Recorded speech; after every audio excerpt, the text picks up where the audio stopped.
ભાજપાના નવા હોદ્દેદારોની વરણી થઈ। હિતેશ બારોટ અમદાવાદના નવા મેયર બન્યા। અંજુબેન શાહને ડેપ્યુટી મેયર તરીકે જવાબદારી સોંપવામાં આવી।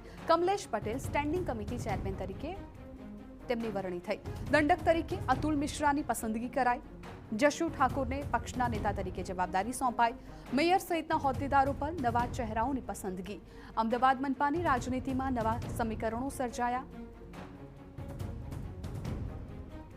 અમદાવાદના પ્રથમ નાગરિક તરીકે થલતેજ વોર્ડના કોર્પોરેટર હિતેશ બારોટની વરણી કરવામાં આવી છે। ડેપ્યુટી મેયર તરીકે સાબરમતી વોર્ડના અંજુબેન શાહની નિમણૂક કરવામાં આવી છે, જ્યારે સ્ટેન્ડિંગ કમિટીના ચેરમેન તરીકે ખોખરા વોર્ડના કોર્પોરેટર કમલેશ પટેલની વરણી કરવામાં આવી છે। ભાજપના શાસક પક્ષના નેતા તરીકે શાહીબાગ વોર્ડના જશુભાઈ ઠાકોર અને દંડક તરીકે ચાંદખેડા વોર્ડના અતુલ મિશ્રાની નિમણૂક કરવામાં આવી છે।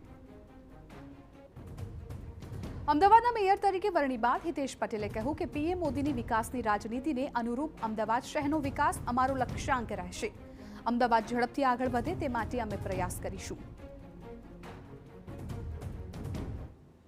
નરેન્દ્રભાઈએ દેશનો વિકાસ કર્યો છે અને વિકાસના અનુરૂપ અમદાવાદ શહેર હોય, જે સરદારે અમદાવાદની નજરિયાથી જોયું હતું, એ સરદારના નજરિયાને પૂરું કરવાનો એક ખેડૂત પુત્ર તરીકે મારી પહેલી પ્રાથમિકતા રહેશે। અમદાવાદ શહેર સર્વશ્રેષ્ઠ શહેર બને, જે અત્યારે 5મા નંબરનું શહેર છે, એને સૌથી વધુ ઝડપથી આગળ વધે માટેનો પ્રયાસ। અમદાવાદના નવનિયુક્ત ડેપ્યુટી મેયર અંજુબેન શાહે કહ્યું કે અમદાવાદનો વિકાસ અમારી પ્રાથમિકતા રહેશે।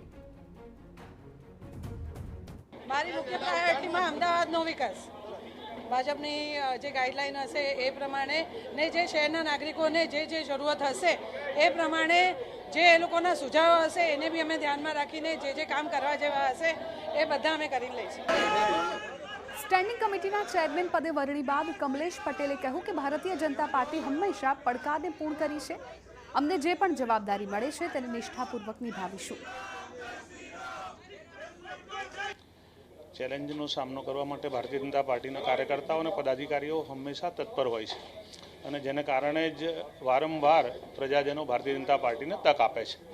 જે કોઈ ચેલેન્જીસ આવશે તમામ ચેલેન્જીસ અધિકારી અને મારી સમગ્ર ટીમ સાથે મળીને પૂરી કરીશું।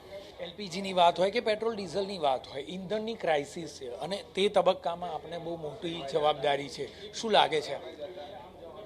એલપીજી અને ઈંધણ આ બંને વૈશ્વિક સમસ્યાઓ છે, માત્ર આપણા શહેરમાં નહીં સમગ્ર વિશ્વની અંદર આ સમસ્યાઓનો સામનો કરી રહ્યા છે। હું માનું છું કે આવનારા દિવસોમાં આ તમામ સમસ્યાઓ જે છે એનું ઝડપથી નિરાકરણ આવશે। તો મેયર